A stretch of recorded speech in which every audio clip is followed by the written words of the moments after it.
Everybody has an opinion on the 2026 Royal Rumble. I'm seeing a lot of things about why people thought it was horrible and the worst thing of all time. So I made a list. Actually, I didn't make the list. You made the list. I'm going to go over at least 20 things that you feel was wrong about the Royal Rumble. And if you like this video, then please actually like the video. But bonus, at 20,000 subscribers, I'm going to give away this belt right here. It's not a toy.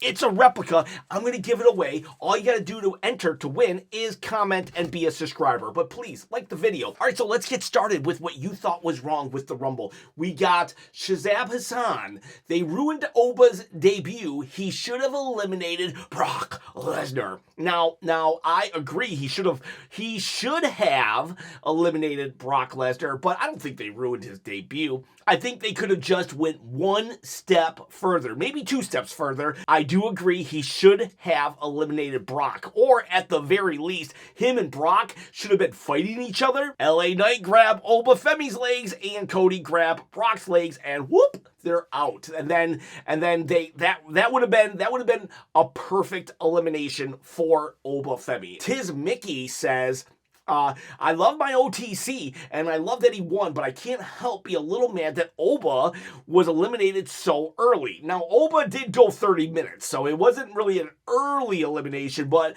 what you're saying is he could have gone face-to-face with Randy or Roman. That irked Tiz Mickey a little bit. I think they probably should have had Oba Femi go the distance and be the last one.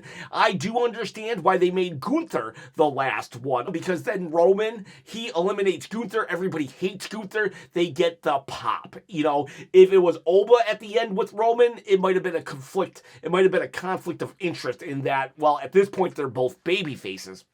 However, I much would have rather seen Roman Reigns and Oba at the end, because hey, you know what? Oba had started at number one. He made it to the end, getting eliminated by Roman. No shade in that. I think that would have been a really good final two. Stu Gotts says whoever produced the segment of Brock getting eliminated during Jay's Yeet entrance needs to be fired. Well, we all make mistakes, unless it's Road Dogg. Road Dogg makes many mistakes. The fact that Brock got eliminated, it was like so glossed over.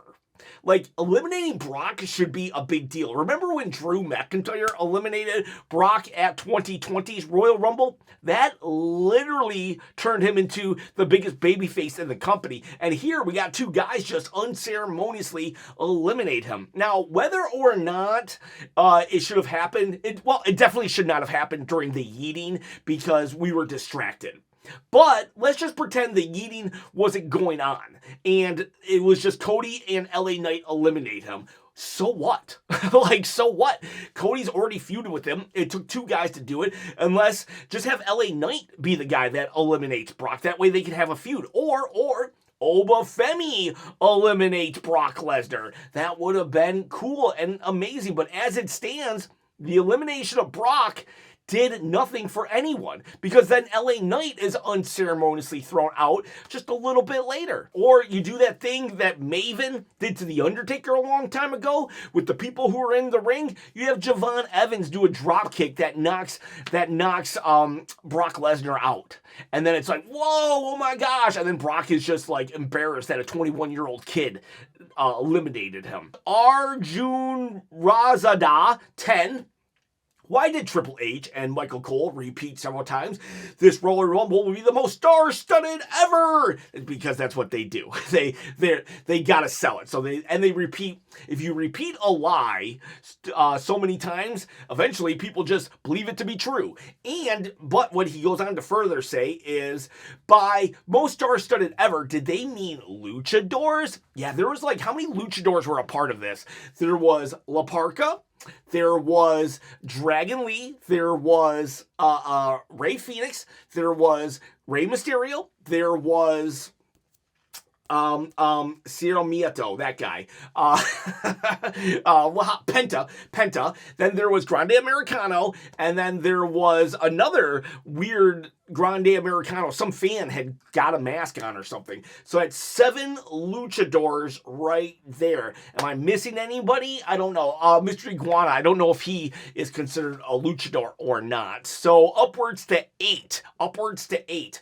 And while I don't mind luchadors being in here, it's just like, you're telling me we couldn't get the former Royal Rumble winner Shinsuke Nakamura in here, but we put La Parka in. Now, I'm a big fan of La Parka. I actually go all the way back to WCW when he was doing the La Parka Shuffle on top of a steel chair, and he was the chairman of WCW. So I love La Parka. I'm okay with them picking Mr. Iguana over La Parka even, because Mr. Iguana, he's just a... Sometimes it's good to have a little levity in your Royal Rumble, but at the end of the day, we did not need 2 representatives from AAA when we have Shinsuke Nakamura and Finn Balor. We literally had Adam Pearce saying, yeah, there's no room for you, Finn Balor, the first ever Universal Champion. Okay, and then we got Shinsuke, a Royal Rumble winner. It's like, what? How would we put La Parka or Mr. Iguana over those guys? So I don't have a problem with the luchadors being in here, even if there's a lot of luchadors. I don't have a problem as long as it makes sense. Tracy Wood says, I don't see why they watch the women wrestle the rest of the year in their less modest outfits, so why make them cover up? I could see the need for them to cover up outside the arena. Yeah, I am not a big fan that the women have to alter what they want to wear in order to wrestle in Saudi Arabia. I even heard, and I hope this rumor is false, I even heard that it's up to the wrestler to pay for these new outfits. And if that's the case, that's even worse, because it's like they're being forced to change their outfits and then they have to pay for it. That'd be like kicking someone when they're down. That said, the Saudi Arabia crowd was amazing, but I do think that these are rules and regulations. I do think it sucks. But I do see progress being made on that front as well. So it's almost like a double-edged sword when it comes to this topic. I definitely would feel some kind of way if somebody was telling me that I had certain restrictions on me that others didn't. FMJ says, next year's WrestleMania is going to be extremely uncomfortable eye-opener for TKO, because how the heck did the best event of the year have half of the seats empty? So yeah, there were a lot of seats empty. Now, I don't know if TKO, Big Daddy TKO, cares, because Saudi Arabia is going to pay a lot of money regardless. Like, it could be an empty arena, and WWE still going to make more money in Saudi than they will in Indianapolis, the United States, because, well, they just pay a lot of money. However, it is, from a viewer standpoint, very jarring to see just like half the arena empty on the best show of the year. Royal Rumble in 2025 was the most watched event.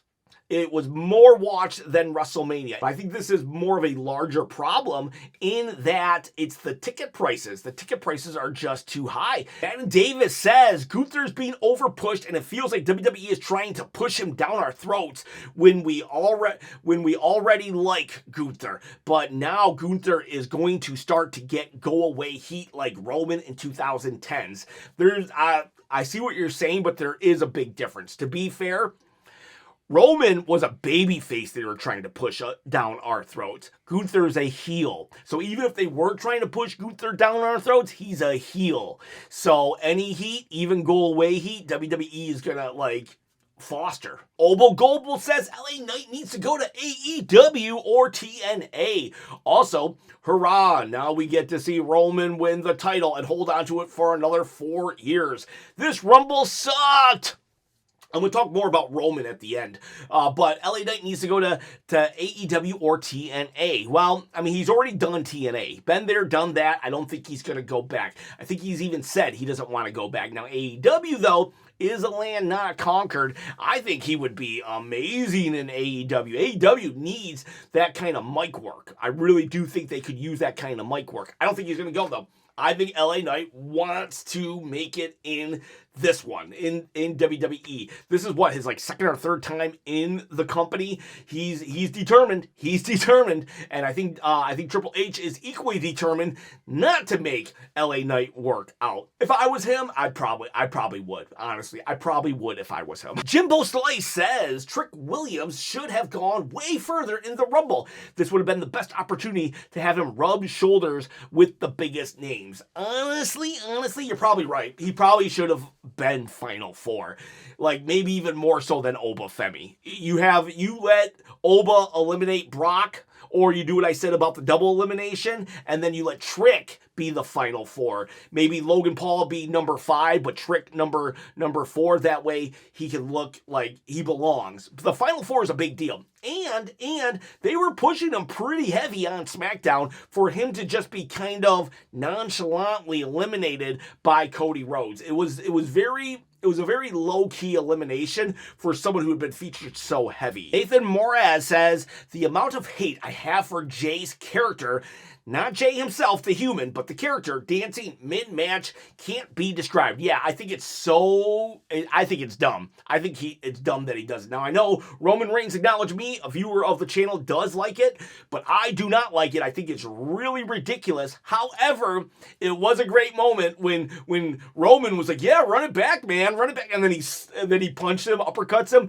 That was worth it. Honestly, that was worth it. I thought that was brilliant and amazing. Shazam Hassan says, having Finn be injured in kayfabe would have been better than having him do nothing at all and not getting a spot. I do agree with that. However, I do think there's a storyline brewing, because Finn Balor did on Twitter say, wait a second, how is Damian Priest in the Rumble? And I thought all the spots were filled. If they don't address this on TV, then it is a glaring plot hole, and you are right, they should have just injured him. Bishop Marley says, Bianca not showing up was a huge letdown for me, and it made me lose interest in the rest of the show. I mean, I get it when you want your girl or guy to show up, but this one I don't think is WWE's fault. She broke her knuckle, and it's kept her out way longer than anticipated. So this one, it's like WWE's not at fault here for this one. I can't blame them. Hey, you know what? I'll blame Triple H for being a giant egomaniac. Literally at one point in the show, you have Triple H narrating himself, looking at himself. He is such a big head. But this one wasn't his fault. Bianca's injured, can't do nothing about it. Sorry, I wanted her to show up too. She was my number 2 pick to win the Rumble. Now, I will say AJ Lee not showing up is kind of like, wait a second. AJ Lee is a signed talent. How could you not have AJ Lee a part of this? Like, that is insane to me. Like, I honestly think they should have got Paige in here too. But at least I could be like, I could justify Paige not being here, because it's like, well, JC Jane is an actual WWE signed talent and Paige isn't. If we don't plan on pushing Paige or rehiring her, I understand why not bringing her in. I wish she would have been brought in. I do wish she would have been brought in, but I understand it, right? But, like, AJ Lee is a signed talent. How is she not a part? She shows up less than Brock Lesnar. Like, how is that even possible? Goat Buggy says the Royal Rumble was too safe. This year's Royal Rumble winners was safe. And in fact, that most people online knew the winners. That is true. I actually picked every single winner. But, sometimes safe is not a bad thing. Sometimes it is, but hey, you know what? They weren't safe last year in 2025 when they picked Jey Uso, and look what happened. And hey, you know what? You go back to the 90s and 2000s, it was a pretty safe pick to pick Stone Cold Steve Austin to be a 3-time champion or 3-time Royal Rumble winner. And yet people will be like, yeah, Austin was the GOAT. So, like, safe is not necessarily a bad thing, but it can be, but I don't know. I think Liv Morgan was a very safe pick, but I think she was a great pick. Roman Reigns, honestly, I know people are going to be like, well, he only shows up once in a blue moon, but, when Cody won his title, like, from John Cena, like, he was gone. He was gone for 6 weeks, for years, for a decade. I said, this sucks. I don't like Brock Lesnar just showing up every 3 months with the title. And yet, I lost that battle. Roman, at least when Roman shows up, even if it is every once a month, at least that is compelling TV. Plus, Roman made it work for his character. Roman made no bones about it. I'm not showing up, guys, because, like, you guys aren't worth my time. Step up. Cody's like, I'm first one in, first one out, and then he just doesn't show up. So at least it was part of Roman's character, in my opinion. Was Roman the safe pick? Absolutely, he was the safe pick. But the product sucks nowadays. I think we need to run it back. I think we need to get the band back together. I know. A lot of people are going to hate that, but sorry, that's how I feel. And guess what? You're allowed to feel how you feel too. Gohan Black says, Royce Keys is a terrible name. They should have called him Powerhouse Hank or something. I don't like Royce Keys either. I don't like that name for Powerhouse Hobbs. And then someone said, oh, but that's his son's name. Okay. I'm not saying I hate his son's name. I'm saying when I have a choice between Powerhouse Hobbs and Royce Keys is a name that I can forget. Powerhouse Hobbs, that's such a cool, unique name. That stands out. They should have kept Powerhouse Hobbs. Rick D says the fact that Aleister Black versus Damian Priest mid-card feud lasted longer than AJ Styles' final run is ridiculous. I agree. It's ridiculous. Absolutely ridiculous. AJ Styles, just because he himself didn't need the validation of a retirement tour, doesn't change the fact that we could have gave him the respect for a retirement tour. Hey, you know what? Nobody has to say anything positive about AJ Styles ever again, and that won't discredit his career. However, we should be saying positive things about AJ Styles. So, just because AJ himself didn't want us to throw him a big old hubbubaloo about his retirement, we still should have done it anyways. I don't care if it was during John Cena's retirement tour anyways. The guy was only here 36 days. Looks like nobody thought Sammy losing to Drew McIntyre was a bad one because nobody commented on that. Comic Head says WWE is truly in a period of uninspired and stale storytelling. The mystery masked black hooded figure again. No wow moments. Should have unmasked Gable. Gable actually wasn't present. But no wow moments. Oba eliminated. That was a wow moment. But now that sucked for Braun Breaker. Like the demise of Braun Breaker, even though I know they're going to rebuild him and he'll be fine, I have seriously lost so much interest in Braun Breaker since 2025. They have just made him look like a chump time and time again. But it was great for Oba Femi, and it was just such a crazy start when Oba Femi eliminated Braun Breaker so quick. I did enjoy that for Oba Femi, but as a Braun Breaker fan, I did not enjoy that for Braun Breaker. It was kind of weird. And, but yeah, so that was the big moment I felt of this Rumble. But I do agree, the masked hooded figure, we literally just did this at the last big PLE. Literally had a masked hooded figure at Survivor Series War Games Clash in Paris when Becky Lynch was the masked wrestler.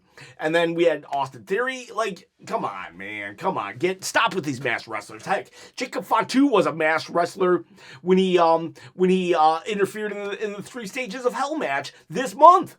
We're literally doing the masked wrestler trope twice a month now. Come on. You ever see that meme where it's just a big blue button and that's supposed to solve everything? That's Triple H. The big blue button's masked wrestler. Rainer Rep says, where was Kit Wilson? Yeah, where was Kit Wilson? I mean, come on. The Royal Rumble is all about entrances, and Kit Wilson literally has the most over entrance right now. Although I wonder if WWE feared that the arena was too full of toxic masculinity for them to risk putting Kit Wilson in. Fazer Rip says, why didn't Javon and Logan have a spot? You have 2 of the most athletic wrestlers in the roster in the ring together for most of the match, and yet they don't interact. Easily could have been a viral moment. Absolutely right. I didn't even think of this. This could have been some kind of recreation of when Ricochet and Logan Paul jumped from rope to rope, coast to coast, and met in the middle. Who don't want to see Javon and Logan in an actual WrestleMania match right there? This could have been the genesis of it. Kuro-san says Roman isn't going to show up again until the last few weeks leading up to WrestleMania. And we also have Just Nandu. Roman winning is so backwards because he's been fed opportunities for over a decade. Give someone else new a shot. All right. So if Roman doesn't show up for the last couple weeks, then yes, I will think that this was a bad call. I do want to see more of Roman. Hey, you know what? We could have Roman on SmackDown or Raw, and then he can go 2 weeks, but we need to see him again. It can't just be, well, we'll see you after the Elimination Chamber. Then I will start to be like, yeah, I don't think we should have done this. In regards to give someone else a shot, Roman actually addressed this on the Pat McAfee show. He said, hey, he's been away. He has not been in the world title picture really for 2 years. I mean, WrestleMania 40, he lost the title, and we're coming up on WrestleMania 42. He said he stepped away. He gave everyone an opportunity. He gave everyone an opportunity to step up, but nobody has. He even slammed creative Triple H, saying that nothing's happened. He's like, business is booming, but creative sucks. He's like, so if no one's going to step up to the plate, well, then the tribal chief has to return. And if I'm returning, I'm coming for the belt. I mean, that's hard to argue. Now, you can say that it's the wrestler's fault for not stepping up, or Triple H's fault for just poor creative. Maybe it's everybody. I don't know. But at the end of the day, I think we can all agree, creative has kind of sucked. And maybe Roman Reigns is needed for a hard reset, because like it or not, Roman Reigns is one of the only guys who can combat Triple H. Like, for real. Triple H is going to give Cody Rhodes garbage storytelling after garbage storytelling. And Cody Rhodes is just going to smile and take whatever storyline he's given. But Roman will be like, no, this sucks. Roman has the stroke to actually push back against Triple H. So this might be what is needed. Someone who doesn't have to necessarily be a yes man to Triple H. I don't know if Cody's a yes man, but I do know Cody's title reign sucked. I do know that for the most part, Roman Reigns did stay away. And WWE creative has been just slowly going downhill. I know a lot of people are probably hating on me for my support of Roman Reigns, but just got to call it like I see it. Just like you're welcome to call it how you see it. I thank you, boys and girls, for not being an echo chamber in the wrestling community. Here at WrestleChop are allowed to have different opinions and still value each other. Boys, girls, strap in. We're on that road to WrestleMania. See ya, bye.